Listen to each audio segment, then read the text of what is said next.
اس قریب والی چیز کے اور قریب ہونے کی تمنائیں نہ کرو. کہ اتنا قریب آ چکے ہیں قیامت کے، سمجھے جیسے چاند پھٹ چکا ہے، یعنی کہ ان قریب ہی اب وہ وقت رہ نہیں گیا. اگر ہم امیجن کریں نا کہ جب سے حضرت آدم علیہ السلام آئے ہیں اس زمانے سے لے کے اب تک کتنے لوگ جا چکے ہیں، تو وہ ابھی تک اپنی قبروں میں ہیں اور ان سب نے بھی زندہ ہونا ہے قیامت کے لیے. تو ان کے گزرے ہوئے وقت کے حساب سے تو ہم لوگوں کے لیے تو وقت اب کم ہی رہ گیا نا قیامت کا. تو اس لیے اللہ سبحانہ تعالیٰ نے یہ جو مضمون ہے بار بار قرآن پاک میں اس بات کا ذکر کیا ہے کہ جس میں یہ کہا جاتا ہے کہ قیامت بہت قریب ہے. ابن ابی حاتم میں ہے کہ نبی صلی اللہ علیہ وسلم فرماتے ہیں قیامت کے قریب مغرب کی جانب سے ڈھال کی طرح کا سیاہ ابر نمودار ہوگا اور وہ بہت جلد آسمان پر چڑھے گا. پھر اس میں سے ایک منادی کرے گا کہ لوگ تعجب سے ایک دوسرے سے کہیں گے میاں کچھ سنا بھی؟ بعض ہاں کہیں گے اور بعض بات کو اڑا دیں گے. وہ پھر دوبارہ ندا کرے گا اور کہے گا اے لوگو، اب تو سب کہیں گے کہ ہاں صاحب آواز تو آئی. پھر وہ تیسری دفعہ منادی کرے گا اور کہے گا اے لوگو، امر الہی آ پہنچا، اب جلدی نہ کرو. اللہ کی قسم دو شخص جو کسی کپڑے کو پھیلائے ہوئے ہوں گے سمیٹنے بھی نہ پائیں گے کہ جو قیامت قائم ہو جائے گی. کوئی اپنے حوض کو ٹھیک کر رہا ہوگا، ابھی پانی بھی نہ پلایا ہوگا جو قیامت آئے گی. دودھ دھونے والی پی بھی نہ سکیں گی کہ قیامت آ جائے گی. ہر ایک نفسہ نفسی میں لگ جائے گا. یہ طبرانی کبیر کے اندر ہے اور صحیح حدیث ہے 325/17. تو اس سے ہمیں یہ پتہ لگتا ہے کہ قیامت بہت بہت قریب ہی ہے ہمارے، اور جلد ہی، ہمیں اتنا ٹائم نہیں ہے کہ اللہ کا فیصلہ بس آ ہی چکا ہے. اچھا، اس کے بعد آیا نمبر 2 میں ہم یہ پڑھتے ہیں کہ اللہ سبحانہ تعالیٰ نے کہا کہ ہم جو ہے وہ اپنی روح کو جس بندے پہ چاہتے ہیں اس کے اوپر نازل فرما دیتے ہیں. اور یہ روح سے یہاں پر کیا مراد ہے؟ یہ روح سے یہاں پر مراد وہی ہے، ٹھیک ہے، کہ وہی جس پہ ہم چاہتے ہیں اس پہ ہم نازل فرماتے ہیں. اور یہ دیکھیے کہ یہ لوگ جو تھے، یہودیوں کا بھی کوسچن تھا کہ ہمارے جنریشن میں کیوں نہیں آئے نبی. تو ان کو یہ جواب ملا کہ حضرت ابراہیم کے ساتھ جب جا کے وہ کنیکشن کریں گے تو انہی کے جنریشن میں یہ نبی ہیں. حضرت اسماعیل کی، ان کی اولاد حضرت اسماعیل سے صلی اللہ علیہ وسلم ہے نا، تو ہے تو وہی جنریشن، کیونکہ ان کو یہ پروفیسی دی گئی تھی کہ ان کی جنریشن میں ایک اور نبی آئیں گے. تو اس پروفیسی کی یہ ٹروتھ ہے. اور پھر اس کے بعد اللہ سبحانہ تعالیٰ نے کہا ہم جسے چاہتے ہیں اپنی نعمت سے نوازتے ہیں. سورہ شورا میں اللہ سبحانہ تعالیٰ نے کہا ہم نے اسی طرح تیری طرف اپنے حکم سے وہی نازل فرمائی، حالانکہ تجھے تو یہ بھی پتہ نہ تھا کہ کتاب کیا ہوتی ہے اور ایمان کی ماہیت کیا ہے. ہاں، ہم نے اسے نور بنا کر جسے چاہا اپنے بندوں میں سے راستہ دکھا دیا. تو اس لیے اللہ سبحانہ تعالیٰ نے کہا کہ ہماری مرضی، ہم جس کو چوز کریں گے اس کو ہی ہم جو ہے وہ جو ہے نبوت دیں گے، اور ہم کی وہی جو ہے اس کو ہی دیں گے جس کو اللہ سبحانہ تعالیٰ چاہیں گے. اور پھر اللہ سبحانہ تعالیٰ نے الرٹ کیا کہ میرے علاوہ کوئی معبود نہیں ہے تمہارا، لہٰذا تم مجھ سے ہی ڈرو. کہ اب معبود کے اوپر فوکس کرو اور اللہ سبحانہ تعالیٰ سے ڈرو بھی صحیح، کیونکہ دو چیزیں اللہ سبحانہ تعالیٰ نے اس میں بتائیں. ایک تو کہا ہے لا الہ الا اللہ، کہ اللہ کے سوا کوئی معبود نہیں ہے، اور دوسرا کا انا فتقون، کہ پھر تم اللہ سے ڈرو، یعنی کہ تقوی اختیار کرو. اور اگر تقوی اختیار نہیں کر پاتے، یعنی کہ اللہ سبحانہ تعالیٰ کی بالکل پیروی کرنا، دونوں چیز اللہ واحد ہے اور فتقون، اعمال ہمارے کیا ہوں گے؟ یہ فتقون، کہ ہم اللہ سبحانہ تعالیٰ کی اطاعت کریں گے، تقوی کریں گے. اور ہمارا عقیدہ کیا ہوگا؟ اللہ واحد ہے، لا الہ الا اللہ. تو یہ چیز اتنی جو ہے نا، دونوں چیزوں کو اگر ہم وہی ہو گئے کہ نیک ایمان اور نیک عمل، یہی دونوں چیزیں ہم پکڑ کے چلیں گے، یہی ہمیں آگے لے کے جائیں گی صراط مستقیم کی طرف انشاءاللہ. آیا نمبر 3 ہے، اس نے اب اس میں پھر اللہ سبحانہ تعالیٰ کی بتایا گیا ہے کہ قدرت اور کرشموں کا ذکر ہے. اس نے آسمان اور زمین کو برحق پیدا کیا ہے، وہ بہت بالا و برتر ہے اس شرک سے جو یہ لوگ کرتے ہیں. اور آیا 4، اس نے انسان کو ایک ذرا سے بوند سے پیدا کیا، وہ دیکھتے دیکھتے صریحاً ایک جھگڑالو ہستی بن گیا. اور نمبر 5، اس نے جانور پیدا کیے جن میں تمہارے لیے پوشاک بھی ہے اور خوراک بھی، اور طرح طرح کے دوسرے فائدے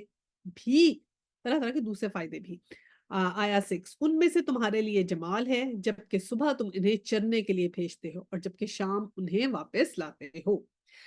آیا 7، وہ تمہارے لیے بوجھ ڈھو کر ایسے ایسے مقامات تک لے جاتے ہیں جہاں تم سخت جاں فشانی کے بغیر نہیں پہنچ سکتے. حقیقت یہ ہے کہ تمہارا رب بڑا ہی شفیق اور مہربان ہے.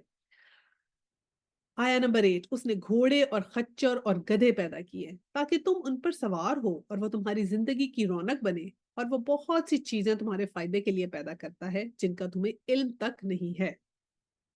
اور آیا 9 اور اللہ ہی کے ذمہ ہے سیدھا راستہ بتانا جبکہ راستے ٹیڑھے بھی موجود ہیں، اگر وہ چاہتا تو تم سب کو ہدایت دے دیتا۔ اب یہ جو ہم نے اللہ سبحانہ تعالیٰ کی جو قدرت کی جو ہم نے یہاں پہ نشانیاں دیکھی ہیں نا، اور وہ کیسے اللہ سبحانہ تعالیٰ نے ایکسپلین کیا ان کو، اس کو ہم پڑھتے ہیں آیا 3 سے لے کے آنورڈس۔ کہ سب سے پہلے تو اللہ سبحانہ تعالیٰ نے یہ بتایا کہ اللہ سبحانہ تعالیٰ نے آسمان اور زمین کو جو ہے نا وہ برحق پیدا کیا، اور یہ جو شرک کرتے ہیں اللہ سبحانہ تعالیٰ کے ساتھ، یہ لوگ جو اللہ سبحانہ تعالیٰ کے ساتھ اور لوگوں کو اللہ سبحانہ تعالیٰ کی قدرت میں ساتھ کا وہ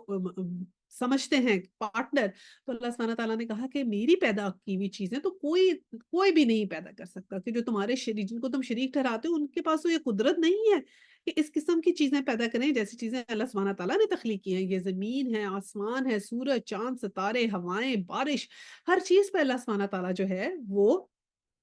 قادر ہے۔ اور پھر اللہ سبحانہ تعالیٰ نیکسٹ آیا میں کہا کہ خلق الانسان ہے، کہ انسان کو ہم نے کیسے پیدا کیا، ایک چھوٹے سے نطفے سے، ایک چھوٹے قطرے سے ایسا پیدا کیا کہ پھر وہ جھگڑالو ہو گیا، اس کے بعد سے اس کے اندر اتنی توانائی آ گئی، یعنی کہ وہ جھگڑالو بھی ہو گیا، یعنی کہ اس کو اگر غور کیا جائے تو ایک بالکل ایک مائنیوٹ سا ایسا جو ہمیں نظر بھی نہیں آتا پارٹیکل، اس کی وجہ سے ایگزسٹنس ہیومن بینگ کی ہوئی ہے۔ تو وہ جو نہ نظر آنے والا جو پارٹیکل ہے اس سے جو ہے ملٹیپلیکیشن کے بعد کیسی ایوولوشن اللہ سبحانہ تعالیٰ نے کی کہ پھر وہ انسان اتنا طاقتور ہو جاتا ہے، اور پھر اسی رب نے جس نے اسے پیدا کیا ہے اسی رب سے وہ جھگڑتا ہے، اور پھر رسولوں کی مخالفت پہ تل جاتا ہے، یہ اس قسم کے کام کرتا ہے وہ۔ تو اس کے لیے جو ہے یہ بتایا، اور پھر ہمیں حدیث میں بھی ملتا ہے، مسند احمد میں، ابن ماجہ میں، دونوں میں ہے کہ نبی کریم صلی اللہ علیہ وسلم نے اپنی ہتھیلی پر تھوک کر فرمایا کہ جناب باری فرماتے ہیں کہ انسان تو مجھے کیا عاجز کر سکتا ہے، میں نے تو تجھے اس تھوک جیسی چیز سے پیدا کیا ہے، جب تو زندگی پا کر تنو مند ہو گیا، لباس مکان مل گیا تو لگا سمیٹنے اور میری راہ سے روکنے، اور جب دم گلے میں اٹکا تو تو کہنے لگا کہ اب میں صدقہ کرتا ہوں، اللہ کی راہ میں دیتا ہوں، بس اب صدقہ و خیرات کا وقت نکل گیا ہے۔ یہ سنن ابن ماجہ میں ہے، 2707 حدیث ہے۔ تو اللہ سبحانہ تعالیٰ نے کیسے انسانوں کا کس طرح حضور پاک نے تھوکا اور کہا کہ اس طرح تھوکی ہوئی ایک چیز سے انسان پیدا ہوا ہے، اور پھر جب وہ جوان ہو جاتا ہے تو اس کے کیا کام ہوتے ہیں کہ سمیٹنے لگ جاتا ہے، ساری دنیا کی آسائشیں سمیٹنے لگ جاتا ہے، ساری دنیا کی چیزیں جو ہیں اس کو انہی میں ساری آسائش نظر آتی ہے، ان کو ہی سمیٹنے لگ جاتا ہے جو اس کے امتحان کے لیے پیدا کی۔ ہم نے کبھی ایسا کیا ایگزامینیشن پیپر میں جائیں اور اس کے بعد ایگزامینیشن کے پیپر جمع کرتے جائیں، اور دیکھیں جتنے ایگزامینیشن پیپر ہمیں مل جائیں فوٹو کاپی کریں اور بس جمع کرتے رہیں، دیکھیں تمہارے پاس کتنے ہیں، میرے پاس کتنے ہیں، یہی مقابلہ لگا کے رکھیں کہ اور اس کا جو پرچہ جو حل کر رہے ہیں وہ حل ہی نہ کریں، اس کے اوپر فوکس ہی نہ کریں کہ ہم نے اس کو تو سالو بھی کرنا ہے، صرف اور ایگزامینیشن پیپر ہی اکٹھے کرتے رہیں۔ تو وہ حال ہے ہمارا کہ ہم دنیا میں امتحان کے لیے آئے ہیں لیکن امتحان کے اوپر ہمارا فوکس کم ہے، اور اس دنیا میں جو اللہ سبحانہ تعالیٰ نے ہمیں رہنے سہنے کا سامان دیا ہے اس سامان کو جمع کرنے کا ہمارے اندر جو ہے نا وہ زیادہ ہم اس کے اندر وقت لگاتے ہیں ایز کمپیئر ٹو کہ ہم اپنی لائف آفٹر ڈیتھ کے اوپر فوکس کریں۔ تو اس لیے اللہ سبحانہ تعالیٰ نے ایک تو یہ کہا انسان کو کہ پھر وہ ایک جھگڑالو ہے، اور پھر ایک تو وہ چیزیں جمع کرتا ہے، اور پھر کیا اس اپنے آپ کو کیا سمجھنے لگ جاتا ہے، اس کا تکبر کہاں تک پہنچ جاتا ہے کہ وہ سریحن جھگڑا کیا کرتا ہے کہ اللہ سبحانہ تعالیٰ کے ایگزسٹنس پہ جھگڑا کر رہا ہے، یعنی کہ اللہ سبحانہ تعالیٰ کے ساتھ شریک تو ٹھہراتا ہی ہے، جو رسولوں سے جھگڑے کر رہا ہے، رسولوں کے سامنے کھڑا ہو رہا ہے، رسولوں کی مخالفت کر رہا ہے، اور آپس میں ایک دوسرے کے ساتھ، یعنی کہ یہ اس طرح ہو گیا نا کہ جیسے اگر ہم نے کسی کو کھانے پہ بلایا، اس کو ہم نے کھانا کھلایا، اور کھانا کھلانے کے بعد پھر کیا ہوا کہ وہ انسان ہمارا بجائے شکر گزار ہونے کے اگر ہماری ہی چیزوں کے ہمارے گھر سے کوئی 2-4 چیزیں چوری کر کے لے جائے اور باہر جا کے ہماری برائیاں کرنا شروع کر دے اور کہے کہ یہ تو انہوں نے کھانے پہ بلایا تھا اور وہ ہماری خوب کرے، تو ایسے انسان کے بارے میں ہم کیا سوچیں گے؟ تو وہی بات ہے کہ اللہ سبحانہ تعالیٰ نے زندگی دی، آسائشیں دی، تو انہی چیزوں کو ہم استعمال کر کے جس تھالی میں کھاتے ہیں پھر اسی میں چھید کرنے والی بات۔ پھر آیا 5 میں اس کے بعد اللہ سبحانہ تعالیٰ نے جانوروں کی مثال دی، ٹھیک ہے نا، سورہ انعام میں بھی اللہ سبحانہ تعالیٰ نے ہمیں جانوروں کے بارے میں بتایا تھا کہ کیسے کیسے جانوروں سے اللہ سبحانہ تعالیٰ نے کہا کہ تمہارے لیے پوشاک بھی ہے، خوراک بھی ہے، اور طرح طرح کے فائدے ہیں۔ پوشاک ہے کہ ٹھیک ہے نا، ہم لوگ اس سے کپڑا بھی بناتے ہیں، چمڑا بھی بناتے ہیں، اس کو اوڑھنے کے لیے بھی استعمال کیا جاتا ہے، اور جو مختلف ہم جو فائدے ان سے اٹھاتے ہیں، نہ صرف ہم ان کا پھر خوراک کیسے، نہ صرف ہم ان کا دودھ پیتے ہیں، ہم ان کا گوشت بھی کھاتے ہیں، پھر ان کے جو بال ہوتے ہیں وہ ان سے ہم اون کا استعمال کرتے ہیں، تو اون سے بھی ہم لوگ لباس بناتے ہیں، سب سے اونٹ سے، گائے سے، بکری سے، یہ سب جو 8 قسموں کے جانور سورۃ الانعام میں ذکر کیا تھا چوپایوں کا، کہ وہ سب ہمارے لیے اللہ سبحانہ تعالیٰ نے پیدا کیے اور پھر ایک خاص مقدار میں پیدا کیے۔ دیکھیں نا، ہم نے اس وقت ہم نے ذکر کیا تھا کہ دیکھیں کتنی ایسی جو ہیں وہ ایکسٹنکٹ ہو جاتی ہیں اسپیشیز، لیکن دیکھیں یہ والی اسپیشیز ایکسٹینڈ نہیں ہوتی جو انسان کے کام آتی ہیں۔ اللہ سبحانہ تعالیٰ نے ان کی ریپروڈکشن کا ایک ایسا سلسلہ رکھا ہے کہ ہم نے کبھی سنا ہے شیپ ایکسٹینکٹ ہو گئی، ہین ایکسٹینکٹ ہو گئی، تو وہ اللہ سبحانہ تعالیٰ نے ہمارے لیے رکھی ہیں، تو ان کی پروڈکشن بھی اسی طرح رکھی ہے الحمدللہ۔ تو پھر ہم ان کو کس طرح استعمال کرتے ہیں؟ پھر اس کے علاوہ اللہ سبحانہ تعالیٰ نے یہ سواری کے لیے بھی یہ ہو گیا، پھر ہم سواری کے لیے ان کو استعمال کرتے ہیں، گھوڑوں کے اوپر ہم جاتے ہیں، اور تو اور ہم تو گھوڑوں کے اوپر اللہ سبحانہ تعالیٰ نے کہا کہ یہ لوگ فخر بھی کرتے ہیں ڈفرنٹ قسم کے گھوڑوں پہ رکھے گی، کتنے کتنے مہنگے گھوڑے، ہم نے سورہ الانعام میں پڑھا تھا نا کہ اتنے اتنے مہنگے گھوڑے عربوں میں ہیں ابھی بھی، کہ ان کو تو اون کرنا ہی ایک جو ہے اس میں بھی ایک پرائڈ سمجھا جاتا۔ پھر اللہ سبحانہ تعالیٰ نے کیا کہا کہ خوبصورتی بھی ہے تمہارے لیے، جمال بھی ہے۔ جمال کیسے؟ کہ صبح تم انہیں چرنے کے لیے بھیجتے اور شام کو جب انہیں واپس لیتے۔ اب دیکھیں اس قسم کی ایک امیجنیشن آپ امیجن کریں نا، کہ گرینری ہے اور اس کے اوپر چھوٹی چھوٹی بھیڑیں ہیں یا گھوڑے ہیں، جب اس کے اوپر ہوتے ہیں تو کیسی کیسی پینٹنگز بنائی ہیں نا لوگوں نے جو اتنی اتنی ایکسپینسو بکتی ہیں۔ تو اللہ سبحانہ تعالیٰ نے تو وہ منظر کریٹ کر دیا، وہ تو اس منظر کو کاپی کر کے انہوں نے کتنی کتنی پینٹنگز، وہ خوبصورتی جو ہے وہ بیچی ہے۔ تو اللہ سبحانہ تعالیٰ نے کہا یہ تو لائیو منظر ہے نا، جب ہم دیکھتے ہیں کہ ایک وہ خوبصورتی اور ہے جب ہم لائیو دیکھتے ہیں اس کو، کہ کیسے کہ اللہ سبحانہ تعالیٰ نے اس کو وہ ہمارے لیے آنکھوں کی ٹھنڈک بھی بنایا، اور پھر یہ بنایا کہ جو ہو تم لوگ اس کے اوپر بوجھ بھی لاتے ہو، اس کو بوجھ لاد کے اس کے اوپر تم سامان لاد کے لے جاتے ہو، اور پھر کیسے کہ سخت جافشانی سے وہ کام کرتے ہیں، اور ایسے ایسے رستوں پہ جا سکتے ہیں جہاں پہ بہت سی جگہوں پہ ایسے ہے کہ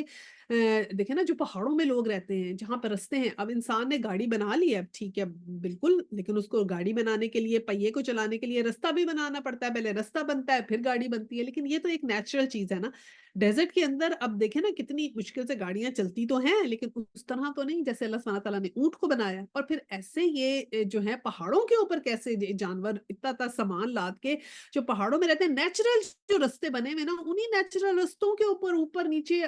چڑھائی میں سے ہوتے ہوئے چلے جاتے ہیں، کہ ہم نے کسی راستہ بنانے کی ضرورت نہیں ہے، وہ ایز اٹ از ہی اس کے اوپر اس کے اوپر چلتے ہیں۔ اور کتنی پھر جافشانی سے کام کرنے کی مراد یہ کہ اللہ سبحانہ تعالیٰ نے ان کو ہمارا تابع کر دیا ہے، یعنی کہ ایسے نہیں ہے کہ وہ ہم پہ ریاکٹ کریں، ان کے دل اللہ تعالیٰ نے ایسے بنا دیے ہیں کہ وہ ہمارے تابع ہیں۔ یہ تو تب ہے نا جب ہم ان سب باتوں پہ غور کریں، غور و فکر کریں اور سوچیں،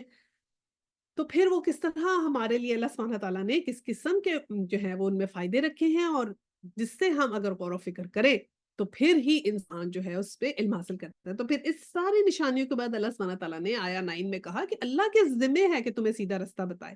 سب کے راستے تو ٹیڑھے بھی ہیں، اور اگر وہ چاہتا تو سب کو ہدایت دیتا۔ تو اللہ سبحانہ تعالیٰ نے کہا کہ یہ تو جب میں نے تمہیں پیدا کیا نا، تو اب میں نے جب تمہیں ایک اوپینین ایک دے دی، ایک اللہ سبحانہ تعالیٰ نے ہم کو ایک یہ ہمارے پاس ایک اتھارٹی ہے کہ ہم رائٹ اور رانگ کو چوز کر سکتے ہیں، یہ اتھارٹی اللہ سبحانہ تعالیٰ نے ہمیں دے دی۔ اب جب رائٹ اور رانگ کو چوز کرنے کی اتھارٹی ہے تو پتہ تو ہونا چاہیے نا what is right and what is wrong۔ تو اب ہمیں کیسے پتہ چلے گا what is right؟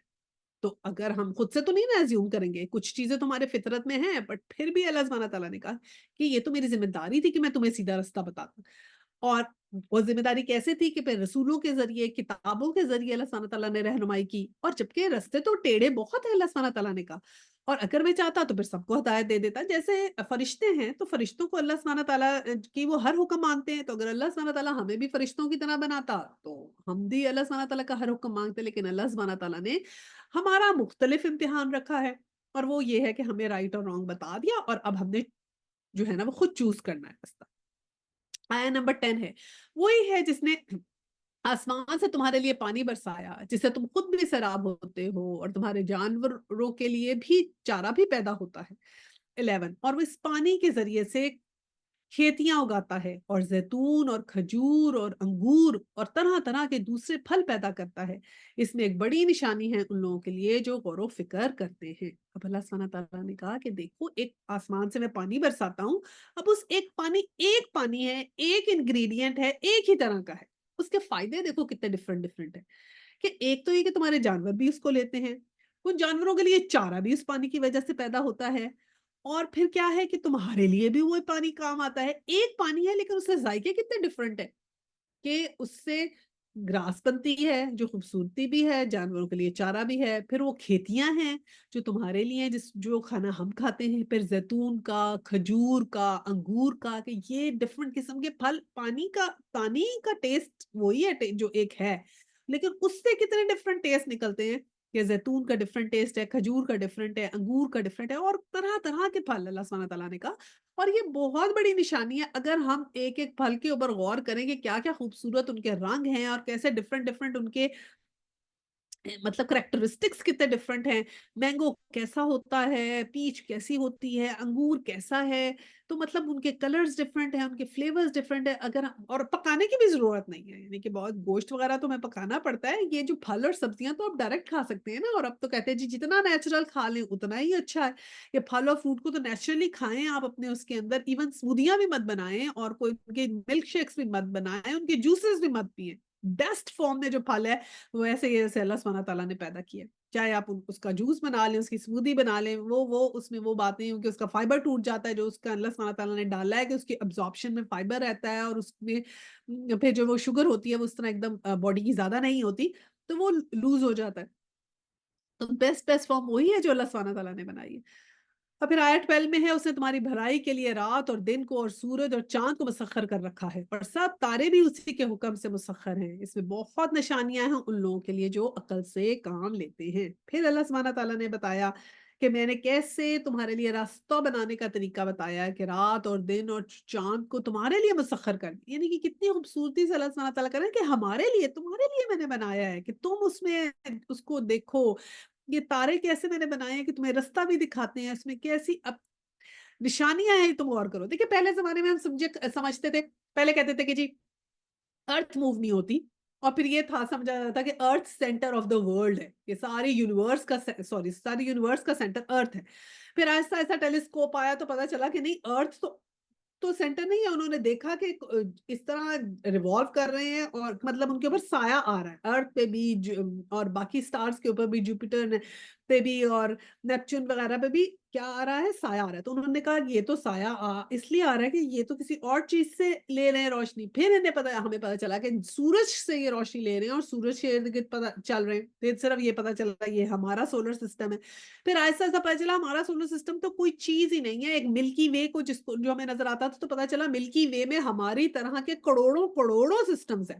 وہ تو صرف ایک ملکی وے، اور ملکی وے سے نکل کے آگے جاتے ہیں تو ملکی وے کی طرح کے کتنے ہی کروڑوں اور لاکھوں ملکی ویز جو ہیں وہ پورے یونیورس میں موجود ہیں.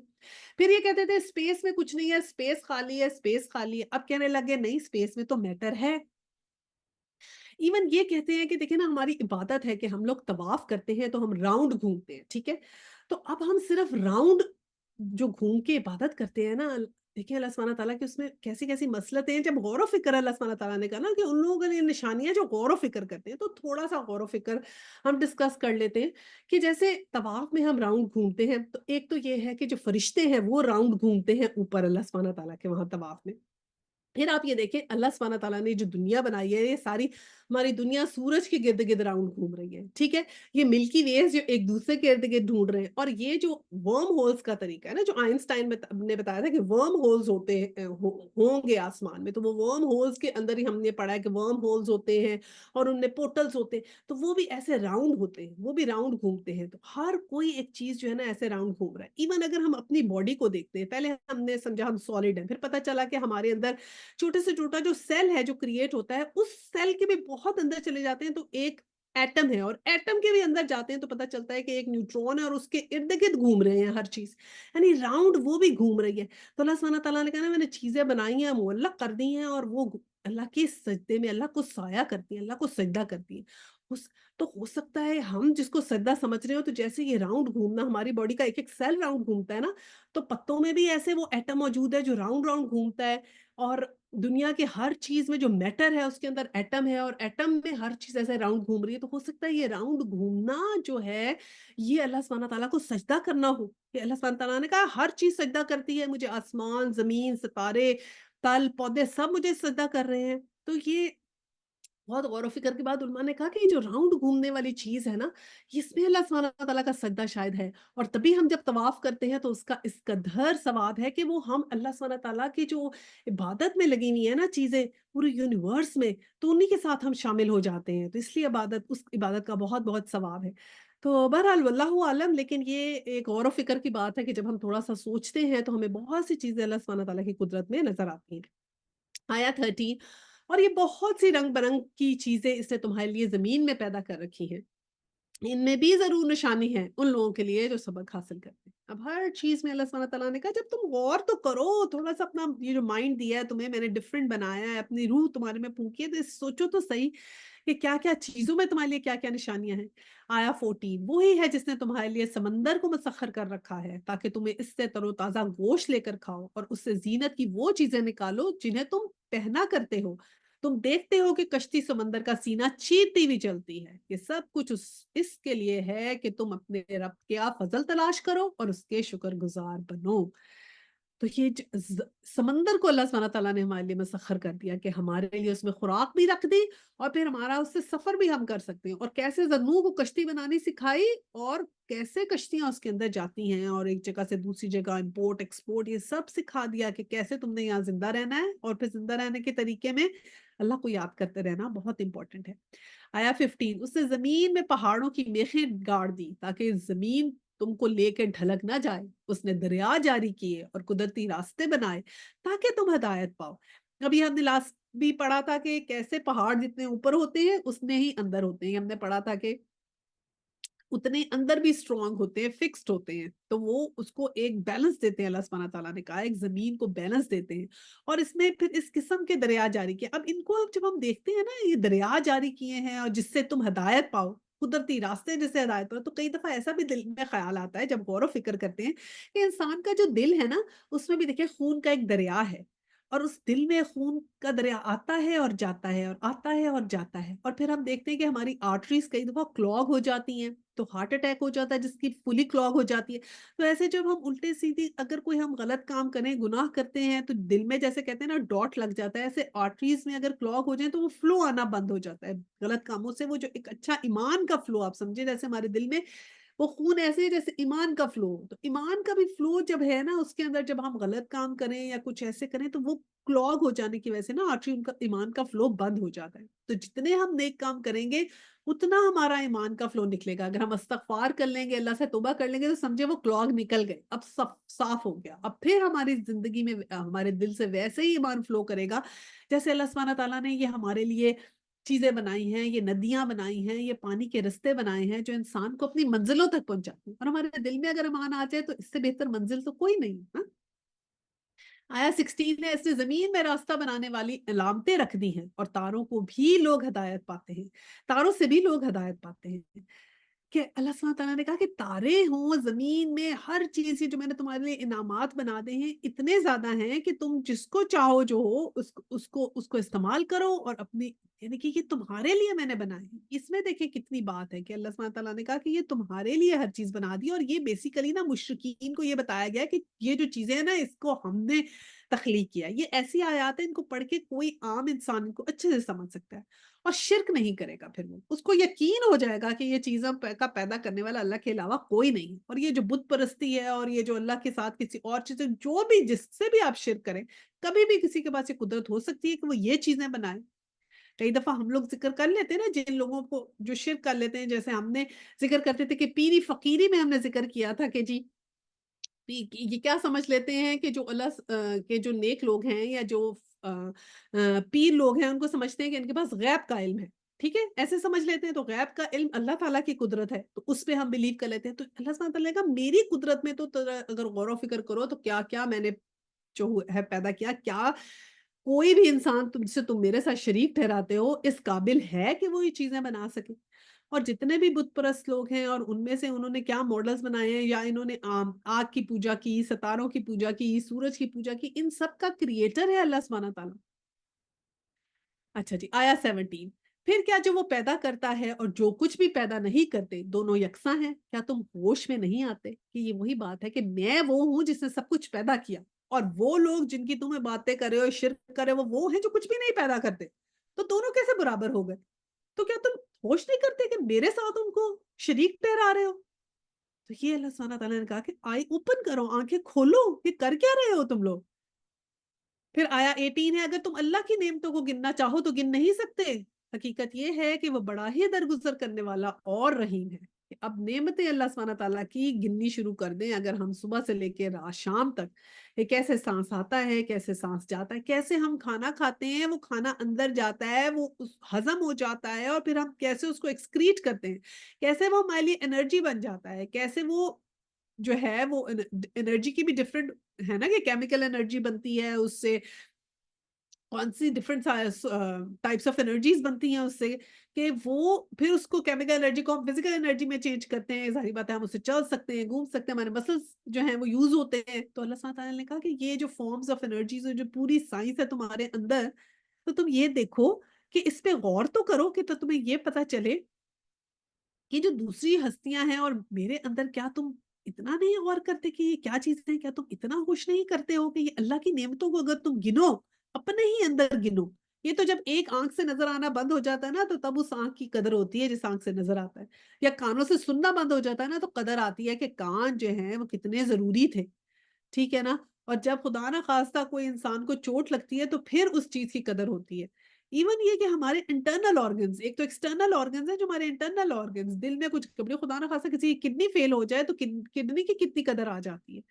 تو اللہ سبحانہ تعالیٰ نے کہا کہ گننا چاہو تو نعمتوں کو نہیں گن سکتے تم لوگ۔ آیا 19 ہے، حالانکہ وہ تمہارے کھلے سے بھی واقف ہے اور چھپے سے بھی واقف ہے۔ اب اللہ سبحانہ تعالیٰ نے کہا کہ جو تم سامنے ظاہر کرتے ہو، جو تمہاری ایک شخصیت لوگوں کے آگے ہے وہ بھی، اور ایک جو پس پشت ہے وہ بھی، تو اللہ سبحانہ تعالیٰ دونوں سے واقف ہے۔ آیا 20، وہ دوسری ہستیاں جنہیں اللہ کو چھوڑ کر لوگ پکارتے ہیں، وہ کسی چیز کی بھی خالق نہیں ہیں بلکہ خود مخلوق ہیں۔ اب دیکھیں کتنا کلیئر اللہ سبحانہ تعالیٰ نے کہا کہ جس کو تم اللہ کے ساتھ جو ہو، جس کو پکار رہے ہو اللہ کے ساتھ، وہ تو اللہ کی تخلیق کی ہوئی چیز ہے۔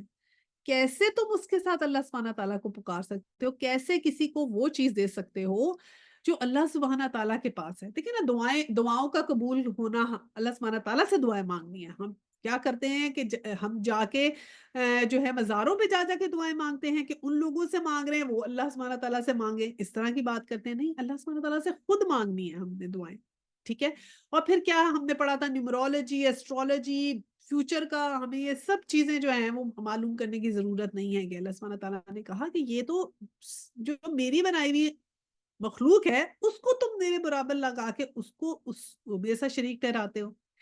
آیا 21، مردہ ہے نہ کہ زندہ، ان کو کچھ معلوم نہیں کہ اب کب دوبارہ زندہ کر کے اٹھایا جائے گا، کہ وہ جو لوگ ہیں انہیں کچھ نہیں پتا کہ قیامت کب آئے گی، کب اٹھایا جائے گا۔ تمام علوم جو ہیں وہ اللہ سبحانہ تعالیٰ کے پاس ہے۔ اور پھر یہ اللہ سبحانہ تعالیٰ نے یہ کہا نا کہ انسان کا علم جو ہے وہ کیسا ہے اللہ سبحانہ تعالیٰ کے علم کے آگے؟ اس طرح ہے کہ ایک بڑا سمندر ہو اور اس میں انسان ایک انگلی ڈبوئے اور اس کے ساتھ جو قطرہ لگ کے آتا ہے، یہ قطرہ انسان کا علم ہے، اور پورا سمندر جو ہے وہ اللہ سبحانہ تعالیٰ کا علم ہے۔ کیونکہ اللہ سبحانہ تعالیٰ جو ہے خالق کل ہے، جو کچھ کھلا ہے، جو کچھ ظاہر ہے، جو باطن ہے، سب اس نے بنایا۔ سورہ صفات میں آتا ہے کہ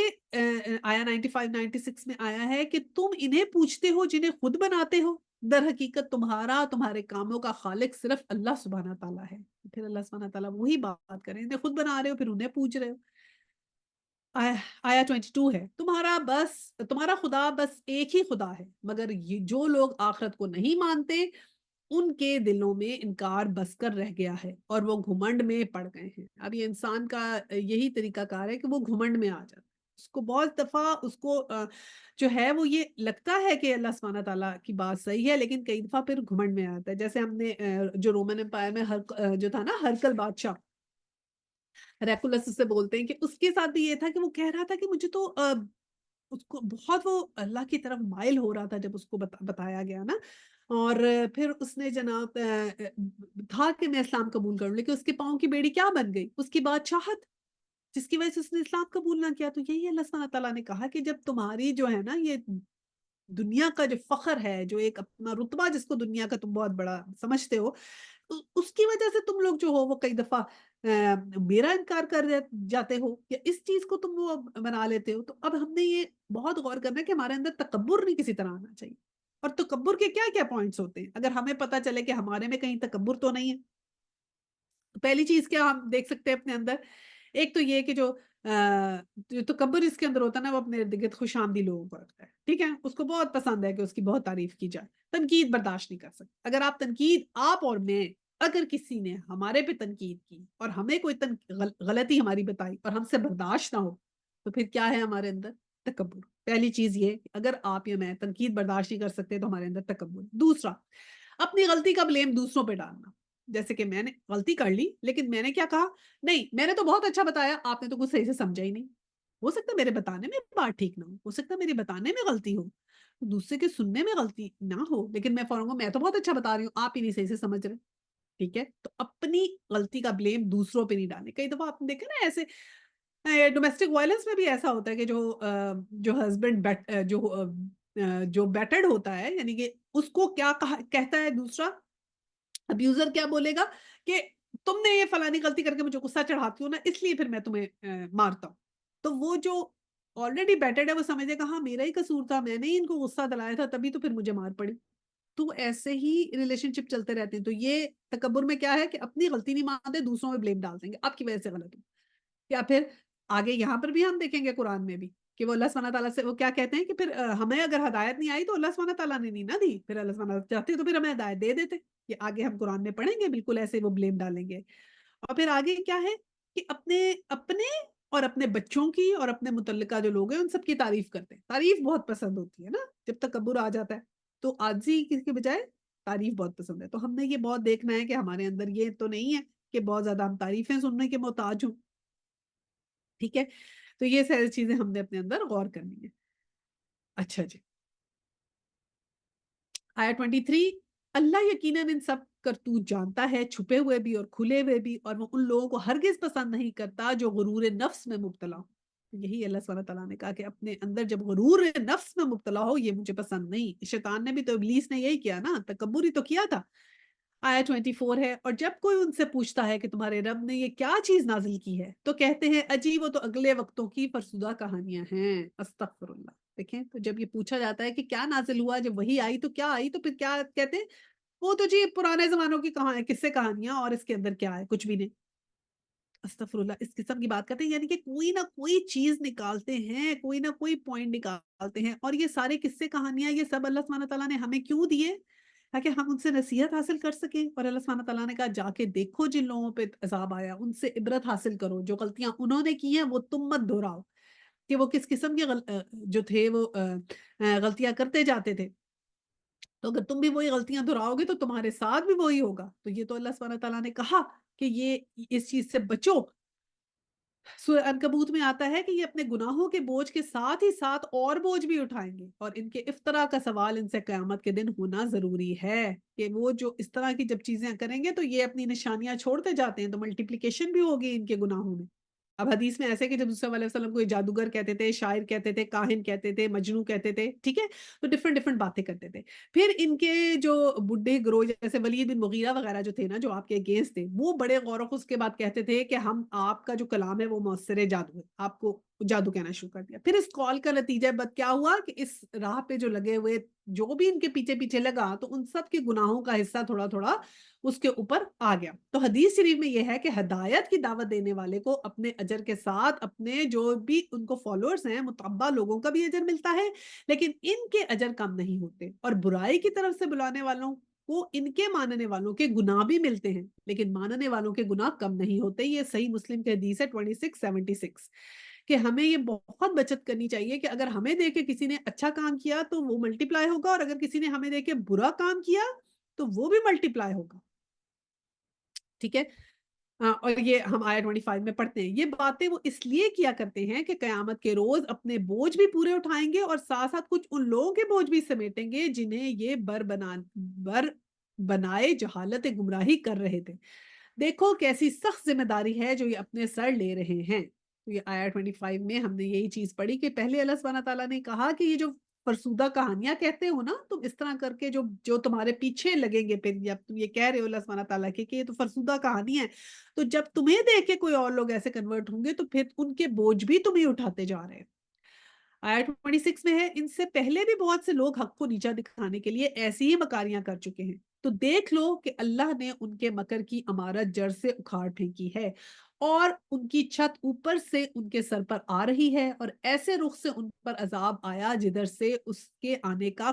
ان کو کوئی گمان ہی نہ تھا۔ تو پھر اللہ سبحانہ تعالیٰ نے ذکر کیا وہی عبرت کی نشانیوں کا کہ یہ جو قصے ہم نے تمہیں سنائے ہیں عاد کا، ثمود کا، تو یہ تم وہی عرب میں تھے نا یہ قصے، تو یہ جو عاد و ثمود کی جب تم دیکھتے ہو کہ کیسے ان کے اوپر پھر آ کے اللہ سبحانہ تعالیٰ کا عذاب کیسے آیا، تو جو انکار کرتا ہے تو ان سے تم سیکھو، یہ جو قصے کہانیاں جن کو تم سمجھ رہے ہو یہ تمہاری جو ہے وہ ہوش کے لیے آئے ہیں، اور یہ غور کرتے رہو کہ جب لوگوں سے ایسی بات کرتے ہو تو پھر اس کا بوجھ بھی تمہارے سر آتا ہے، اگر کوئی اور تمہیں دیکھ کے یہ چھوڑ کے جائے گا تو اس کا بھی گناہ تمہارے سر آئے گا۔ آیت 27 ہے، پھر قیامت کے روز اللہ انہیں ذلیل و خوال کرے گا اور ان سے کہے گا بتاؤ اب کہاں ہیں میرے وہ شریک جن کے لیے تم اہل حق سے جھگڑا کیا کرتے تھے، جن لوگوں کو تم دنیا میں علم حاصل تھا وہ کہیں گے آج رسوائی اور بدبختی ہے کافروں کے لیے۔ تو پھر کیا ہوا کہ اللہ سبحانہ تعالیٰ نے کہا کہ سب کچھ سامنے آ جائے گا قیامت کے دن، اور اس دن پھر اللہ سبحانہ تعالیٰ ان سے پوچھیں گے کہ بتاؤ پھر کدھر ہے جن کی تم عبادت کرتے تھے، ان کو لے کر آؤ، اور پھر اس دن ان کا کوئی اس چیز کا فائدہ نہیں ہوگا۔ آیا 28 ہے، ہاں انہی کافروں کے لیے جو اپنے نفس پہ ظلم کرتے ہوئے جب ملائکہ کے ہاتھوں گرفتار ہوتے ہیں تو سرکشی چھوڑ کر فوراً ڈینگے ڈال دیتے ہیں اور کہتے ہیں ہم تو کوئی قصور نہیں کر رہے تھے۔ ملائکہ جواب دیتے ہیں کہ کر کیسے نہیں رہے تھے، اللہ تمہارے کرتوتوں سے خوب واقف ہے۔ تو اب کیا تھا، یہ جو آتے ہیں نا فرشتے، یہ کس وقت کے فرشتوں کا ذکر ہو رہا ہے کہ جب روح قبض کرنے والے فرشتے آتے ہیں، کہ جب روح قبض کرنے آتے ہیں نا، اور جب وہ اس وقت ہی دیکھ لیتے ہیں تو ان کو علم ہو جاتا ہے کہ یہ تو ہماری اب ہماری جان گئی، تو جب اس وقت وہ فرشتے ان کی جان قبض کرنے آتے ہیں تو پھر اس وقت وہ فوراً اپنی بے گناہی بیان کرتے ہیں کہ یہ تو میں نے تو کچھ نہیں کیا، مجھے تو فلانے نے کہا یا فلانے نے کہا، لیکن اس وقت تو وہ ٹائم نہیں ہے کہ جب وہ اپنی بے گناہی کا اس وقت کوئی چیز کام نہیں آئے گی۔ یہی بات ہمیں سورہ الانعام میں بھی ملتی ہے آیت 23 میں کہ قیامت کے دن اللہ کے سامنے بھی قسمیں کھا کر اپنے مشرک نہ ہونا بیان کریں گے، واللہ ربنا ما کننا مشرکین بولیں گے، اور پھر سورہ مجادلہ میں آتا ہے جس طرح دنیا میں اپنی بے گناہی پر لوگوں کے سامنے جھوٹی قسمیں کھاتے تھے، انہیں جواب ملے گا کہ جھوٹے ہو، بدعمالیاں جی کھول کر کر چکے ہو، اللہ غافل نہیں جو باتوں میں آ جائے، ہر ایک عمل اس پر روشن ہے، اب اپنے کرتوتوں کا خمیازہ بھگتو اور جہنم کے دروازوں سے جا کر ہمیشہ اسی بری جگہ میں پڑے رہو۔ اب یہ جو اسے آگے ہم پڑھے ہیں نا آیا 29، یہ جو ہے نا یہ عالم برزخ کے لیے کہ وہاں پر عذاب ہوگا کہ نہیں، اس کے لیے ایک دلیل ہے۔ کئی دفعہ ہم سے پوچھا جاتا ہے نا کہ آپ بتائیں جی کیسے کیسے آپ ثابت کریں گے کہ جو ہے وہ برزخ کا عذاب ہے، تو اس کی دلیل کے لیے آپ یاد کر لیں سورہ نحل آیا 29، اور اس میں کیا ہے کہ اب جاؤ جہنم کے دروازوں میں گھس جاؤ، فادخلوا ابواب جہنم خالدین فیہا، اور اس میں ہمیشہ رہو گے، فلبئس مثوى المتکبرین، بس حقیقت یہی ہے کہ بڑا ہی برا ٹھکانہ ہے متکبروں کے لیے۔ تو اب یہ جو اس وقت کہا ہے کہ تم جاؤ اور اس میں گھس جاؤ اور اس میں تم ہمیشہ رہو گے، تو یہ اس بات کا ثبوت ہے کہ جب فرشتے، پہلے ذکر کیا نا 28 میں کہ فرشتے ان کو لینے آتے ہیں، اور پھر جب وہ بہانے لگاتے ہیں تو پھر ان کا کوئی بہانہ قبول نہیں ہوتا، اور پھر فرشتے کیا کہتے ہیں ان کو کہ اب جاؤ جہنم میں گھس جاؤ، کیونکہ یہ موت کے فرشتے ہیں نا جو ان کو نظر آئے۔ تو جب موت کے فرشتے سے انہوں نے بات کی کہ ہمارا قصور نہیں ہے، تو انہوں نے کہا کہ وہ اللہ سب جانتا ہے جو تم کرتے آئے ہو، اور پھر ان کو کیا حکم کیا ہے 29 میں کہ جاؤ اب جہنم کے راستوں میں گھس جاؤ اور وہی تمہیں ہمیشہ رہنا ہے، یعنی کہ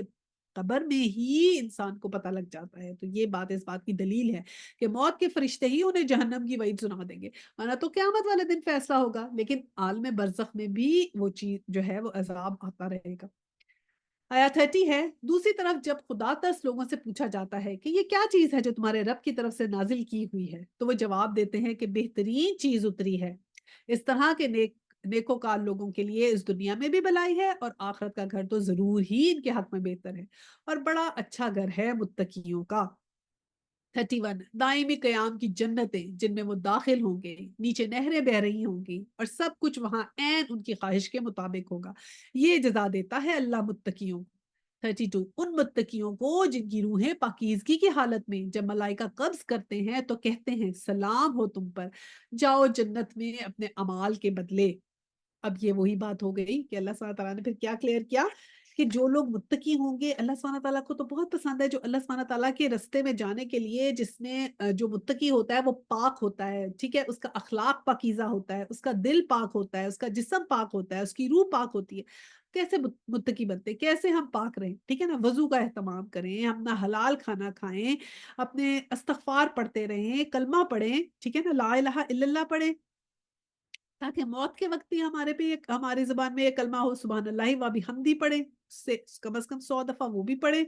کہ اس سے ہمارے جو ہیں وہ نیکیوں کا پلڑا بنتا رہے۔ تو اللہ سبحانہ تعالیٰ نے پھر وہاں پر جب آئیں گے فرشتے جو نیک لوگوں کی روح قبض کرنے آئیں گے تو کیا کہیں گے؟ سلامتی ہو تم پر، جاؤ جنت، اپنے اعمال کے بدلے اب جنت دو، اب تمہیں یہاں پر کوئی چیز، ہر چیز تمہاری خواہش کے مطابق ہوگی۔ یعنی دنیا میں جو ہم نے مشکل سہی، کچھ اپنی خواہشات کو کنٹرول کیا، کچھ اپنی خواہشات کو روکا اللہ سبحانہ تعالیٰ کے حکم کے مطابق، تو اب جنت میں وہ سب کچھ ہوگا جو ہمیں ہماری خواہش کے مطابق ہوگا۔ اور یہ متقی کون ہے؟ وہ ہے جو ہمیشہ ہمیشہ کے متقی ہیں۔ یہ پارٹ ٹائم متقی نہیں ہے کہ پارٹ ٹائم متقی بن گئے، رمضان آیا تو ہم نے پارٹ ٹائم مسلمان ہو گئے، حج کیا، عمرہ کیا، پارٹ ٹائم مسلمان ہو گئے، اس وقت تو بہت اچھے مسلمان ہو گئے، سب کچھ اچھا کیا، رمضان آیا تو سب کچھ اچھا کیا، جیسے رمضان ختم ہوا سب کچھ واپس۔ تو یہ پارٹ ٹائم متقی کی بات نہیں ہو رہی، یہ پرماننٹ متقی کی بات ہو رہی ہے کہ پھر اس کو اتنی عزت ملے گی۔ آپ نے اور میں نے کیا کرنا ہے؟ کوشش پرماننٹ متقی بننا ہے ہم نے انشاءاللہ تعالیٰ، کہ وہ جو کچھ ہم پہلے کرتے رہے ہیں اپنے آپ کو پہلے سے بہتر بنانا ہے، خود سے ہم نے اپنے آگے لگانے ہیں کہ اچھا میں یہ میرا اب ہے، نیکسٹ ٹارگٹ یہ ہے، اب میں نے یہ اچیو کرنا ہے انشاءاللہ تعالیٰ۔ اپنا ٹارگٹ ہم نے خود بنانا ہے کہ اچھا میں یہ نماز پڑھتی تھی، اگر نماز نہیں پڑھتی تو پہلا ٹارگٹ ہے نماز پڑھنا، پھر جب نماز پڑھ لیا تو پھر اب آپ نے بتانا ہے میں نے قرآن پڑھنا ہے، علم حاصل کرنا ہے، قرآن کے ساتھ جڑنا ہے، ٹھیک ہے، اور پھر کیسے اپنا ٹائم اس کے لیے لگائیں۔ اس کے بعد کوئی اور ٹارگٹ بنائیں کہ میں نے یہ نہیں کیا تو میں اب یہ کام کرتی ہوں، اللہ تعالیٰ کے احکامات میں یہ کام میرا رہتا ہے تو ایسے میری نیکیاں بڑھیں گی تو میں اپنی نیکیوں میں یہ چیز کا اضافہ کر سکتی ہوں۔ تو اپنے دن کا کچھ وقت اللہ سبحانہ تعالیٰ کے لیے مخصوص کر کے رکھیں کہ اس میں نے یہ کام کرنا ہے، کوئی والنٹیئر کرنا ہے، کچھ غریبوں کا کام کرنا ہے، جو بھی آپ نے کرنا ہے، لیکن اپنے لیے ٹارگٹ سیٹ کریں کہ میں نے پہلے سے کیسے امپروو کرنا ہے۔ یہ نہیں کہ جس چیز پہ تھے زندگی بھر نمازیں پڑھتے تھے بس اب نمازیں ہی پڑھتے رہے اور کچھ اور کام کیا ہی نہ۔ تو اپنا ٹارگٹ خود سیٹ کریں، ہر وقت امپروومنٹ کرنا اپنے اندر ضروری ہے۔ قرآن پاک ایسے آہستہ آہستہ آیا نا 23 ایئرز میں، اسی لیے تو آیا کہ آہستہ آہستہ انسان امپروو کرے۔ تو ہمارے لیے بھی یہ ہے کہ ہم نے امپروومنٹ کا دروازہ بند نہیں کرنا۔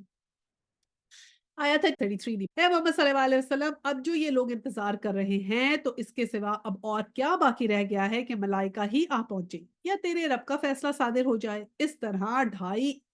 ان سے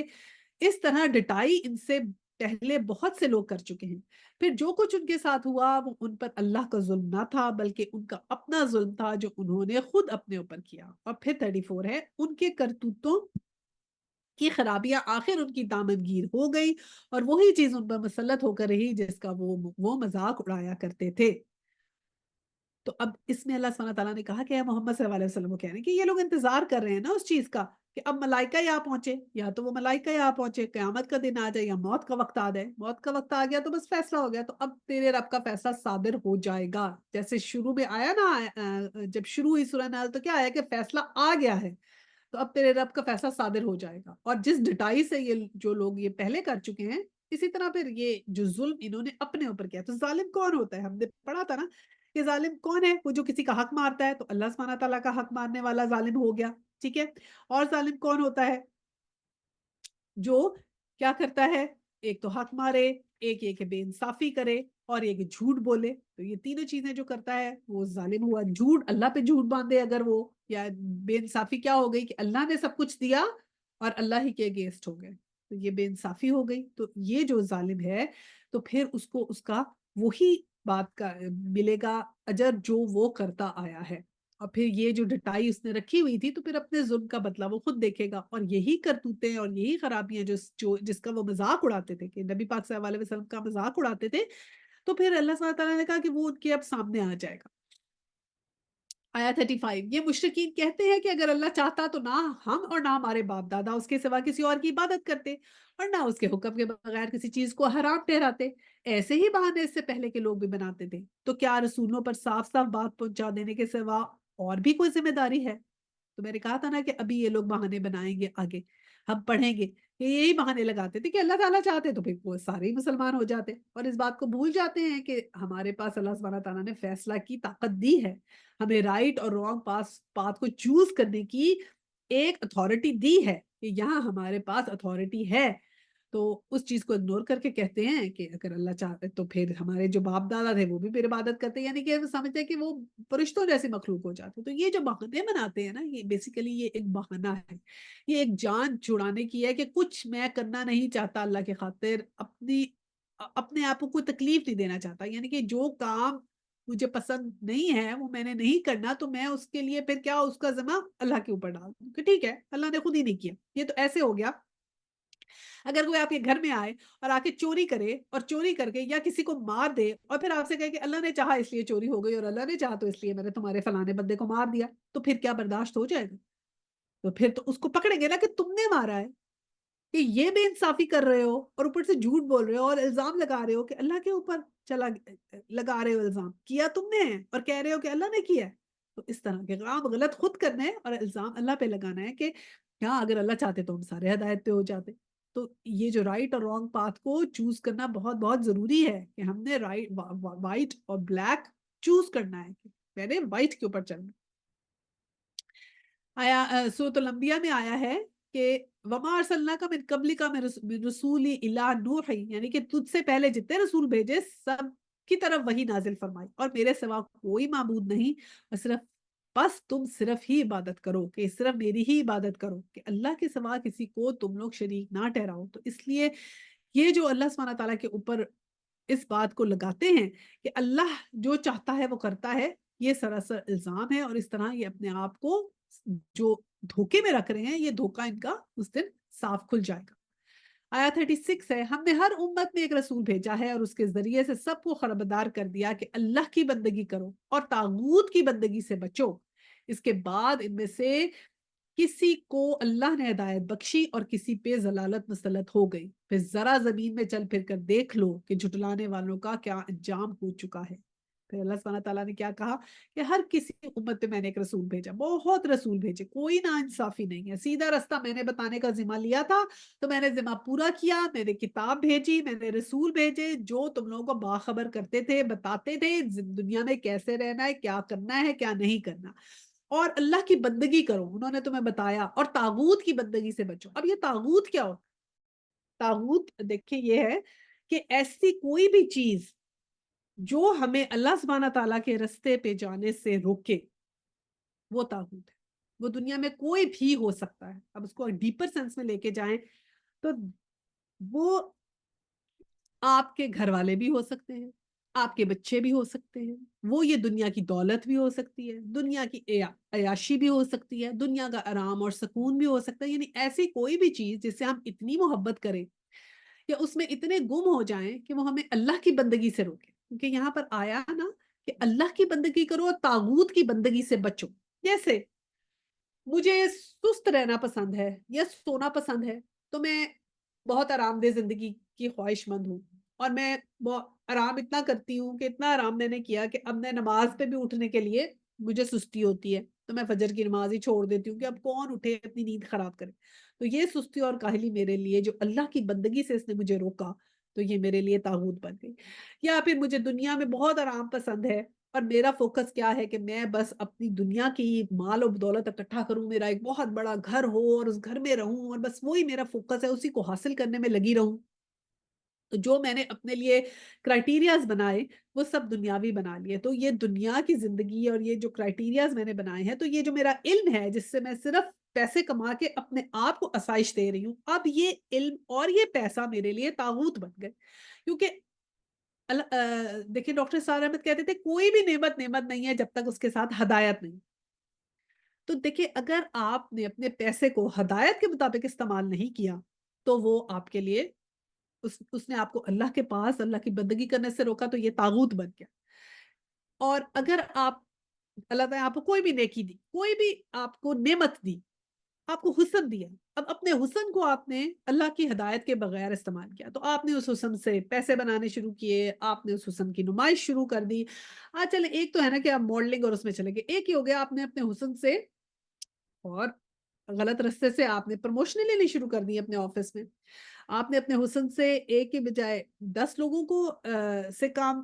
کروا لیا کہ وہ آپ کی باتوں میں آ گئے اور انہوں نے کوئی کام کر لیا، تو آپ نے اپنے حسن کا غلط استعمال کیا کیونکہ وہ ہدایت کے بغیر تھا۔ اب وہ اللہ کی بندگی سے اس نے آپ کو دور کیا نا، تو وہ آپ کے لیے طاغوت ہو گیا۔